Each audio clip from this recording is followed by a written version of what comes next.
है सब्लिमेशन। तो ये तो बहुत ही फेवरेट मेथड है डिफेंस एग्जामिनेशन के लिए और हर साल इससे क्वेश्चन आता है। तो सब्लिमेशन क्या है मेथड बेटा?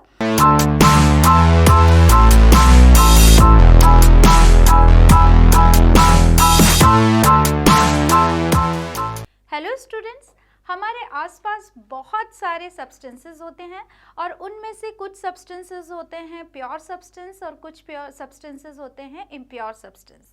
तो जो इम्प्योर सब्सटेंसेस होते हैं उनको हम मिक्सचर या मिश्रण कहते हैं और इन मिश्रण को पृथक करने के लिए हम कुछ फिजिकल मेथड अप्लाई करते हैं। तो आज का वीडियो हो जाने वाला है बहुत ज़्यादा इम्पॉर्टेंट। मैं ममता सिंह आप सभी का बहुत बहुत स्वागत करती हूँ Doon Indian defence academy Dehradun के इस यूट्यूब प्लेटफॉर्म पर। कंपटीशन में इस टॉपिक से बहुत सारे क्वेश्चंस पूछे जाते हैं और कुछ क्वेश्चंस तो रेगुलर मैनर में पूछे जा रहे हैं। तो आइए इस टॉपिक को बहुत अच्छे से हम कर लेते हैं। तो आज हम करने वाले हैं जो मिक्सचर्स होते हैं उनके सेपरेशन की मेथड्स। तो सबसे पहले हम यहाँ पर देखते हैं कि फर्स्ट जो मेथड मैं ले रही हूँ वो मेथड है फिल्ट्रेशन। ये बहुत ही सिंपल मेथड है जिसमें कि हम सॉलिड सब्सटेंसेस को और लिक्विड सब्सटेंसेस का यदि हमारे पास मिक्सचर है तो हम उसको सेपरेट कर सकते हैं। इस फिल्ट्रेशन मेथड का इस्तेमाल हम रोज़ाना घरों में करते हैं। बिल्कुल सही, हम रोज़ाना चाय बनाते हैं और चाय में जो चाय की पत्ती होती है उसको छलनी से छानते हैं। ये जो मेथड है ये फिल्ट्रेशन मेथड है। आइए केमिस्ट्री में ये फिल्ट्रेशन मेथड किस तरह से होती है। तो फिल्ट्रेशन मेथड के लिए हम अप्लाई करते हैं एक फ़िल्टर पेपर जिसका पार्टिकल साइज़ बहुत छोटा होता है जो सॉल्वेंट मॉलिक्यूल यानी वाटर को ही पास थ्रू करने देता है।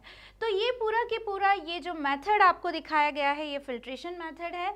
इस फिल्ट्रेशन मेथड में हम क्या करेंगे, हमारे पास में एक यहाँ पर एक कंटेनर है जिसमें हमने मिक्सचर लिया हुआ है। जनरली इस तरह के एक्सपेरिमेंट में हम जो मिक्सचर लेते हैं वो मिक्सचर होता है वाटर प्लस मड का या सॉइल का। तो वाटर प्लस सॉइल का हमने एक मिक्सचर ले लिया है। इस मिक्सचर को हम फिल्टर पेपर में डालेंगे। यहाँ पर एक कीप बना करके हमने देखा है कीप लगाई हुई है और ये वाला जो है ये फिल्टर पेपर है, आप देख पा रहे हैं। यहाँ पर एक फनल में फिल्टर पेपर डाल करके हम ये जो मिक्सचर है उसको पोर कर देंगे। तो हम देखेंगे कि धीरे धीरे इस जो मिक्सचर है उस मिक्सचर में से, इस मिश्रण में से जो वाटर वाला पार्ट है वो वाटर वाला पार्ट कोनिकल फ्लास्क में आ जाएगा। तो ये पार्ट जो कि फिल्टर होकर के आता है इस पार्ट को हम फिल्ट्रेट कहते हैं और जो पार्ट रह जाता है फिल्टर पेपर के ऊपर उस पार्ट को हम रेसिड्यू कहते हैं। बच्चों, फिल्ट्रेशन मेथड बहुत ही महत्वपूर्ण है और हमारे जीवन में भी इसका बहुत ज़्यादा महत्व है। जैसे कि हमारी जो किडनी होती हैं उन किडनी में भी ये फिल्ट्रेशन मेथड होती है। जो किडनी यूरिन बनाती हैं उस यूरिन बनाने का जो फर्स्ट स्टेप होता है वो स्टेप होता है अल्ट्रा फिल्ट्रेशन। और ये जो अल्ट्रा फिल्ट्रेशन है ये एक तरह का फिल्ट्रेशन मेथड ही होता है और बहुत ही माइन्यूट पार्टिकल को फिल्टर करने का प्रोसेस होता है। तो ये बहुत ही इम्पॉर्टेंट प्रोसेस है। तो ध्यान रखना है कि इसमें हम कैसे मिक्सचर को अलग कर सकते हैं, सेपरेट कर सकते हैं, जिसमें एक लिक्विड पार्ट है और एक पार्ट सॉलिड पार्ट है।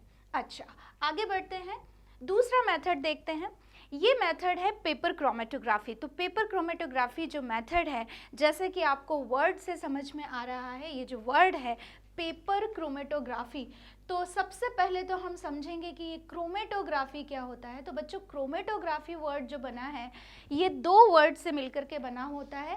पहला वर्ड है क्रोमा। क्रोमा का मतलब होता है कलर, यानी कि ये ऐसे मिक्सचर्स पर अप्लाई होता है जो कि कलरफुल मिक्सचर्स होते हैं। और ग्राफी का लिटरल मीनिंग होता है दैट इज़ राइटिंग। ग्राफी को बोलते हैं हम, यदि हम इसका मीनिंग निकालें तो इसका मतलब होता है राइटिंग। तो ये मेथड ऐसी है जिसमें कि हम कलर्स को क्या कर सकते हैं, सेपरेट कर सकते हैं। जो मोस्ट कॉमन हमारे पास क्रोमेटोग्राफी का मेथड है वो है पेपर क्रोमेटोग्राफी। और पेपर क्रोमेटोग्राफी में हम यहाँ पर हमने एक सेटअप, ये डायग्राम है आपके पास में, एक सेटअप लगाया हुआ है। इसमें एक कांच का बना हुआ एक ये अपरेटस होता है और उस अपरेटस के अंदर हम सबसे पहले एक जो सॉल्वेंट है उस सॉल्वेंट को हम यहाँ पर फिल कर देते हैं, ठीक है।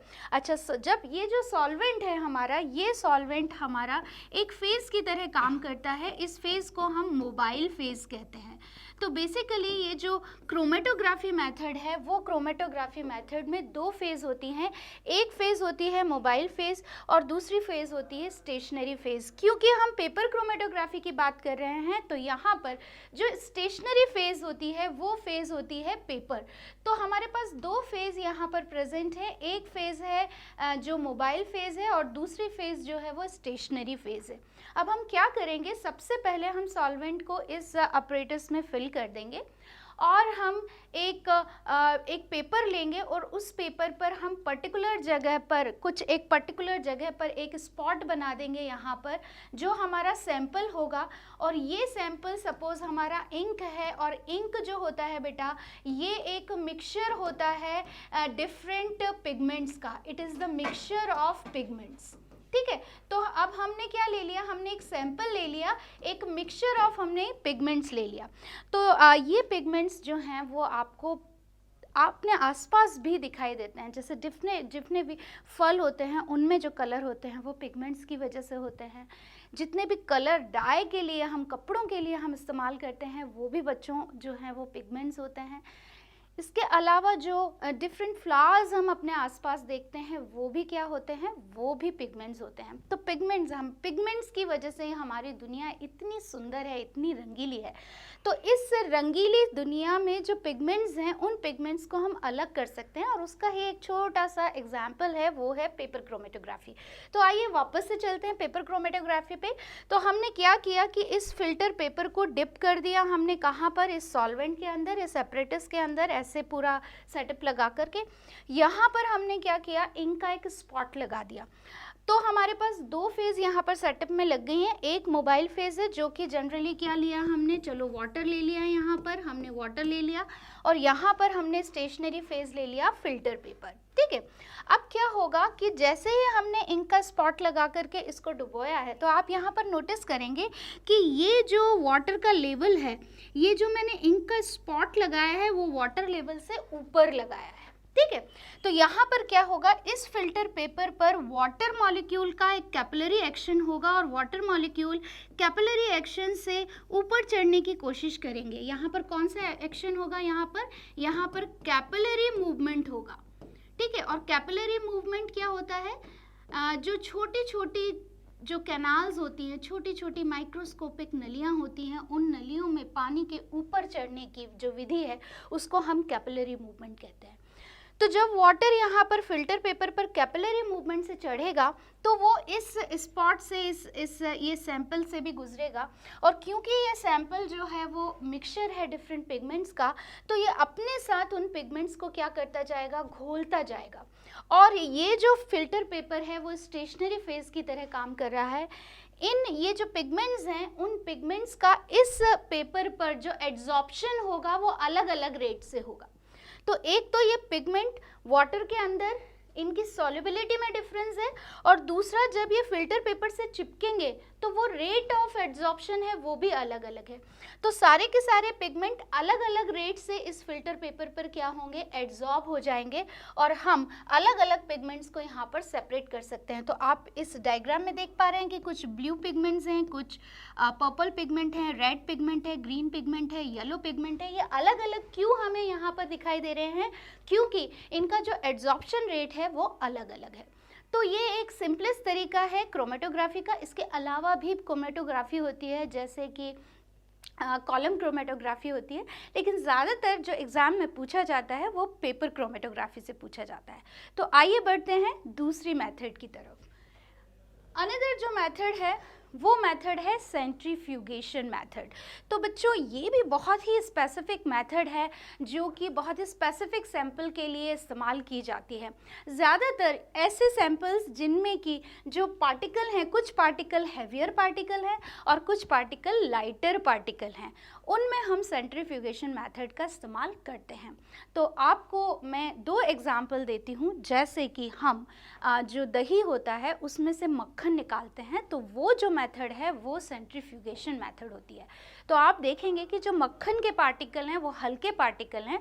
जब हम उनको गोल गोल घुमाते हैं तो सेंट्रीफ्यूगल फोर्स से जो लाइटर पार्टिकल हैं वो ऊपर आ जाते हैं और हैवियर पार्टिकल नीचे चले जाते हैं।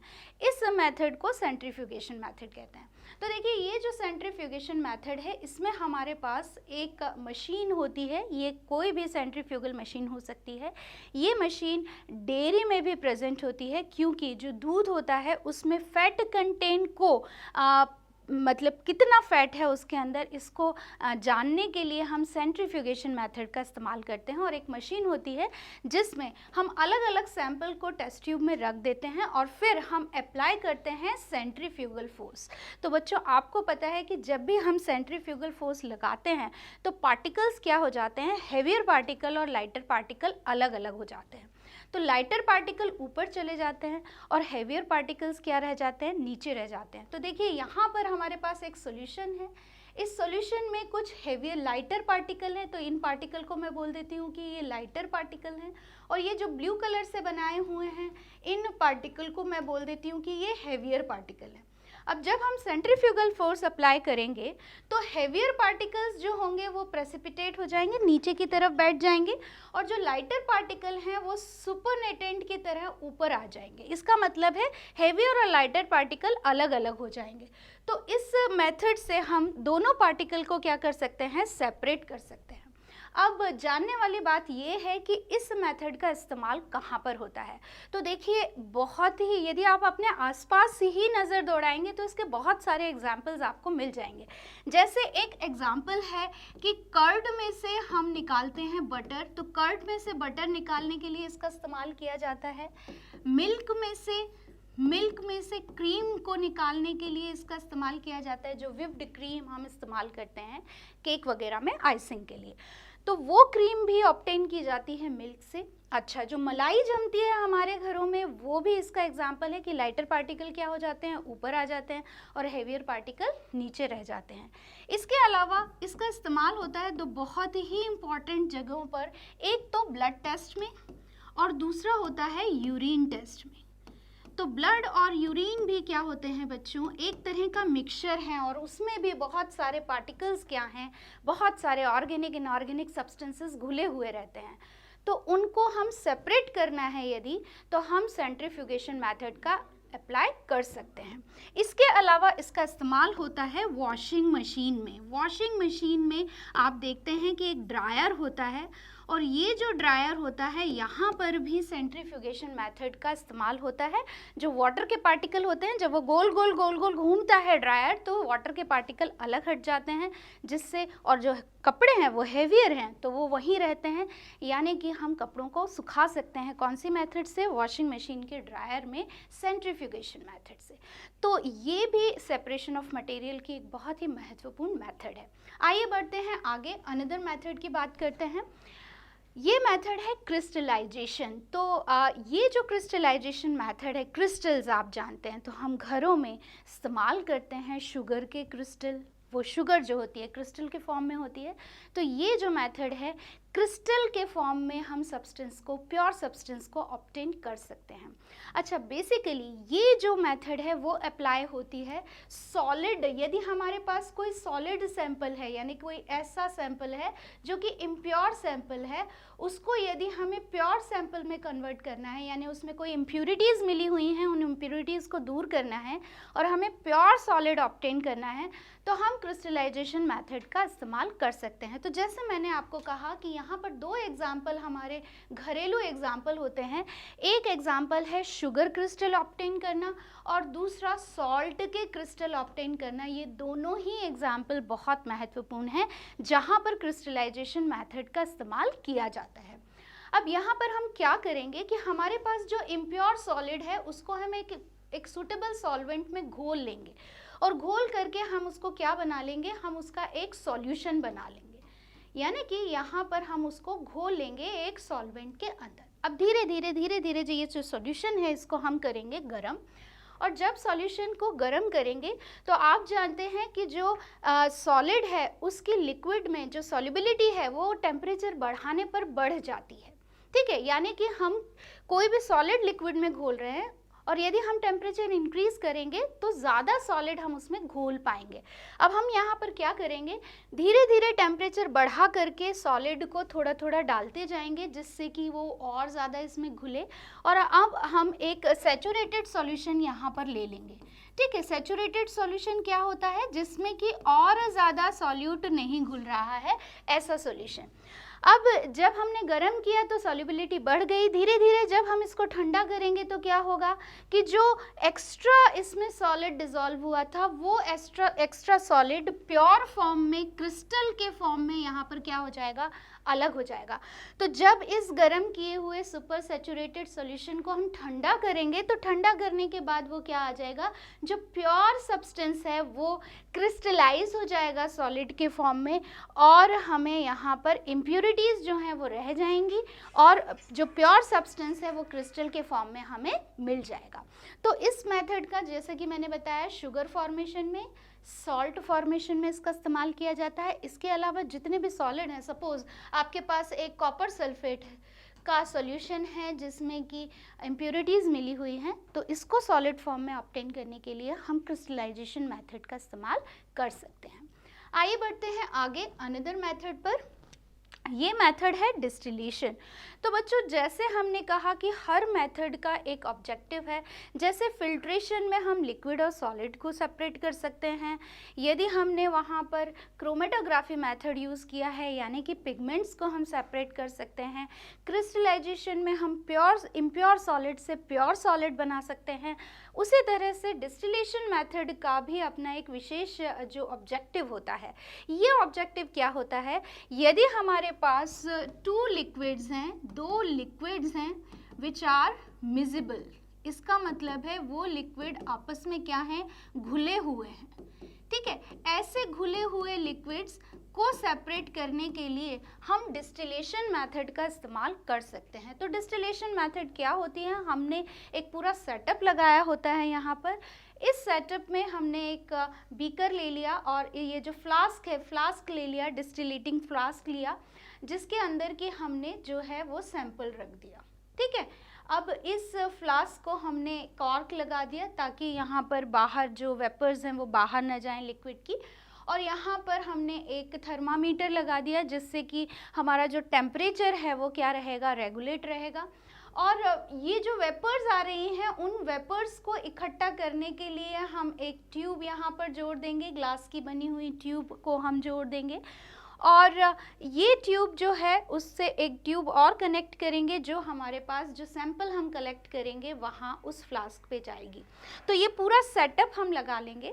साथ ही ये जो वेपर्स जा रहे हैं उन वेपर्स के रास्ते में ये जो ट्यूब है यहाँ पर हम लगाएंगे कंडेंसर, जहाँ से एक तरफ पानी क्या होगा, अंदर की तरफ आएगा, यानी कि वाटर यहाँ पर आएगा और ये चारों तरफ पानी से घिरा हुआ रहेगा, ठीक है। तो ये जो मेथड है, इस मेथड में, डिस्टिलेशन मेथड में 2 स्टेप शामिल होती हैं। पहला स्टेप होता है जिसको हम बोलते हैं इवापोरेशन। इसका मतलब है पहले हम सैंपल की क्या बनाएंगे, हम वेपर्स बनाएंगे, और दूसरी जो मेथड होती है वो होती है कंडेंसेशन, यानी कि जो हमें वेपर्स मिली हैं उन वेपर्स को वापस से हम किस में कन्वर्ट करेंगे, लिक्विड में। तो ये जो मेथड है इसमें सबसे पहले लिक्विड को हम कन्वर्ट करेंगे किस में, गैस में, और गैस को वापस से हम कन्वर्ट करेंगे लिक्विड में, ठीक है। तो यहाँ पर इवापोरेशन होगा और यहाँ पर क्या होगा, कंडेंसेशन होगा। तो जब हमने सैंपल को फ्लास्क में रखा तो उसकी वेपर्स बनी, जो इम्प्योर सैंपल है उसमें से वेपर्स बनेंगी, वेपर्स को हम कंडेंस करेंगे तो वापस से वो लिक्विड में कन्वर्ट हो जाएंगी। इस मेथड को हम बोलते हैं डिस्टिलेशन। यहाँ पर एक बहुत ही इंपॉर्टेंट बात आपको यहाँ पर याद रखनी है कि ये जो डिस्टिलेशन जो है वो दो तरह का होगा, एक होगा सिंपल डिस्टिलेशन और दूसरा होगा फ्रैक्शनल डिस्टिलेशन, ठीक है। और इससे बहुत ज़्यादा क्वेश्चन आपको पूछा जाता है कि कहाँ पर हम सिंपल डिस्टिलेशन मेथड यूज़ करेंगे, कहाँ पर हम फ्रैक्शनल डिस्टिलेशन मेथड यूज़ करेंगे। तो सिंपल डिस्टिलेशन कहाँ पर यूज़ करेंगे, जहाँ पर जो दो लिक्विड हमने लिए हैं उनका जो बॉइलिंग पॉइंट है उसका डिफरेंस 25 केल्विन से ज़्यादा हो, ठीक है। ये बात आपको याद रखनी है कि यदि difference between the boiling point of two liquid is more than 25 kelvin तो हम सिंपल डिस्टिलेशन प्रोसेस यूज करेंगे, और यदि जहाँ पर जो बॉइलिंग पॉइंट में डिफरेंस लेस देन 25 केल्विन होगा तो हम कौन सी मेथड यूज़ करेंगे, फ्रैक्शनल डिस्टिलेशन मेथड यूज़ करेंगे, ठीक है। तो कई सारे आपको एग्जांपल्स पूछे जाते हैं, जैसे मान लीजिए आपसे क्वेश्चन पूछा जाए कि एसीटोन और वाटर को हमारे पास एक सैंपल है, दोनों लिक्विड हैं, दोनों मिजिबल हैं, इनको सेपरेट करने के लिए हम कौन सी मेथड अप्लाई करेंगे। तो हम जानते हैं कि एसीटोन का जो बॉइलिंग पॉइंट होता है वो बहुत कम होता है और वाटर का तो 100 डिग्री सेंटीग्रेड होता है, या हम कहें कि 73 केल्विन होता है, तो 373 केल्विन होता है।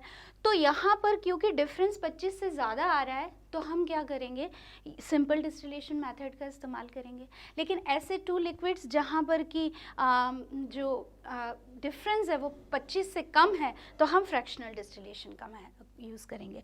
तो फ्रैक्शनल डिस्टिलेशन से आपको क्वेश्चन पूछा जा चुका है कि जो पेट्रोलियम प्रोडक्ट को क्रूड ऑयल से सेपरेट करने के लिए कौन सी मेथड का इस्तेमाल किया जाता है, तो वो मेथड है आपकी फ्रैक्शनल डिस्टिलेशन। क्रूड ऑयल में से केरोसिन, पेट्रोल, डीजल, ये सब चीज़ें जो हम अलग करते हैं वो कौन सी मेथड से अलग करते हैं, फ्रैक्शनल डिस्टिलेशन से। क्योंकि क्रूड ऑयल जो होता है वो काले रंग का, गंदा सा, ब्लैक कलर का, जिसको ब्लैक गोल्ड भी कहते हैं हम, एक लिक्विड होता है, कंडेंस सा, मतलब जिसकी जो विस्कोसिटी है वो बहुत ज़्यादा होती है, और उसमें बहुत सारे liquids like petrol, diesel, kerosene, ये सब मिक्स होते हैं, तो उसको हम फ्रैक्शनल डिस्टिलेशन मेथड से अलग करते हैं, ठीक है। तो बहुत ही इंपॉर्टेंट मेथड है और बहुत ज़्यादा इसको कंपटीशन में पूछा जाता है।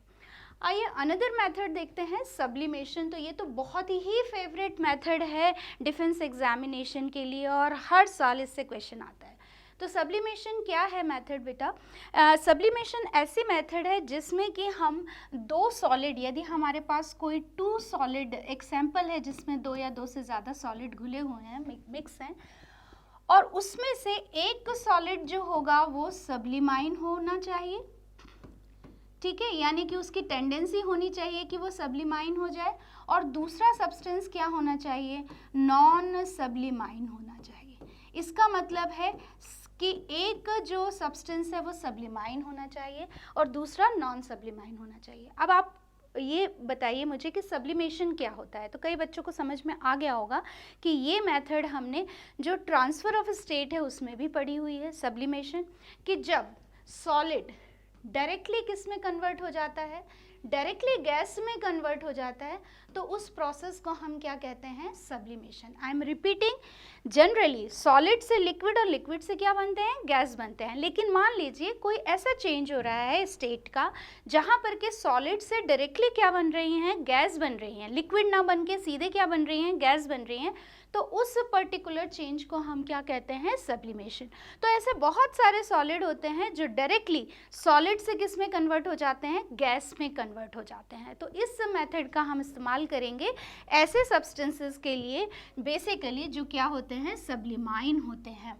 तो यहाँ पर हमने एक सेटअप लगाया, यहाँ पर हमने क्या किया, एक मिक्सचर ले लिया अमोनियम क्लोराइड और सॉल्ट का। तो आप सभी जानते हैं कि ये जो अमोनियम क्लोराइड है ये सब्लिमाइन होता है, और जो सॉल्ट है NaCl, ये मिक्सचर हमने लिया हुआ है, ये नॉन सब्लिमाइन है, मतलब इसके वेपर्स नहीं बनते हैं, ठीक है। तो ये नॉन सब्लिमाइन होता है। अब हम क्या करेंगे, इस मिक्सचर को गर्म करेंगे। तो हम जानते हैं कि इसमें से अमोनियम क्लोराइड के क्या बनेंगे, वेपर्स बनेंगे। किसके वेपर्स बनेंगे, अमोनियम क्लोराइड के वेपर बनेंगे। और सोडियम क्लोराइड क्या रहेगा, यहाँ पर चाइना डिश पर ही रहेगा, है ना। तो हम सब्लिमाइन सब्सटेंसेस को सेपरेट कर सकते हैं। यहाँ पर आप देखिए कि यहाँ पर हमने क्या किया, यहाँ पर कॉटन प्लग लगा दिया। कॉटन प्लग लगाने का फ़ायदा क्या हुआ कि जो वेपर्स थे वो बाहर नहीं गए और वो यहीं पर क्या हो गए, सॉलिडिफाई हो गए। तो ऐसे सब्सटेंसेस जो सब्लिमाइन होते हैं उनको नॉन सब्लिमाइन सब्सटेंसेस से अलग करने के लिए हम सब्लिमेशन मेथड का इस्तेमाल करते हैं। अब क्विकली मैं आपको बता देती हूँ कि कौन कौन से ऐसे सब्सटेंसेस होते हैं जो सब्लिमाइन होते हैं। तो इसमें सबसे इम्पॉर्टेंट है ड्राई आइस, जिसको हम सॉलिड कार्बन डाइऑक्साइड कहते हैं। क्या कहते हैं, सॉलिड कार्बन डाइऑक्साइड, ये सब्लिमाइन होता है। इसके अलावा सैलिसिलिक एसिड, ये एक ऑर्गेनिक सब्सटेंस होता है, ये भी सब्लिमाइन होता है। एंथ्रेसीन,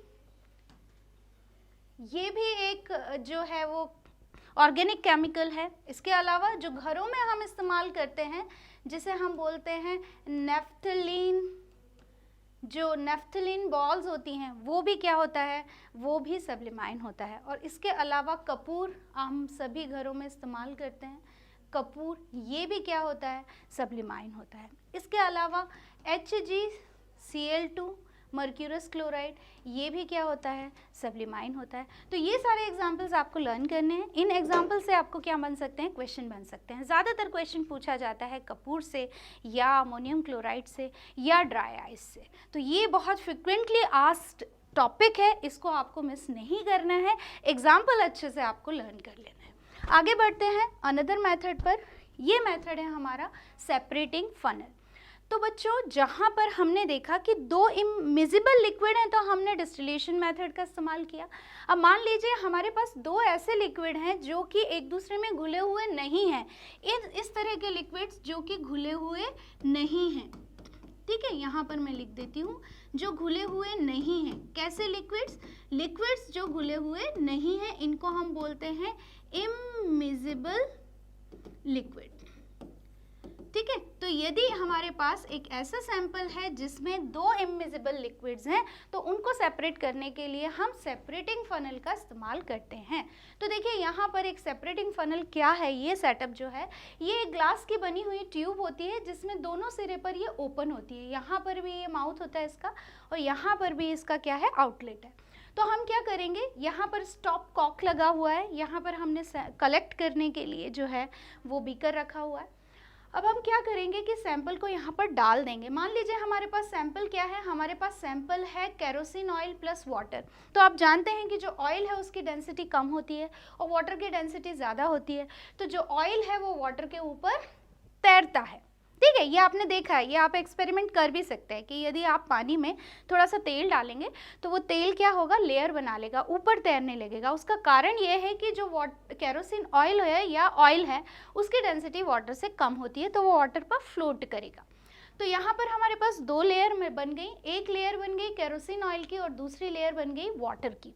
अब इस सेपरेटिंग फनल में हमने इस मिक्सचर को डाल दिया, धीरे धीरे इस टॉप कॉक को हमने खोला, ड्रिप बाय ड्रिप हमने ड्रॉप बाय ड्रॉप वाटर को हमने एक बीकर में कलेक्ट कर लिया और जैसे ही ये सैंपल नीचे की तरफ आ जाएगा, सारा वाटर जो है वो हम निकाल लेंगे।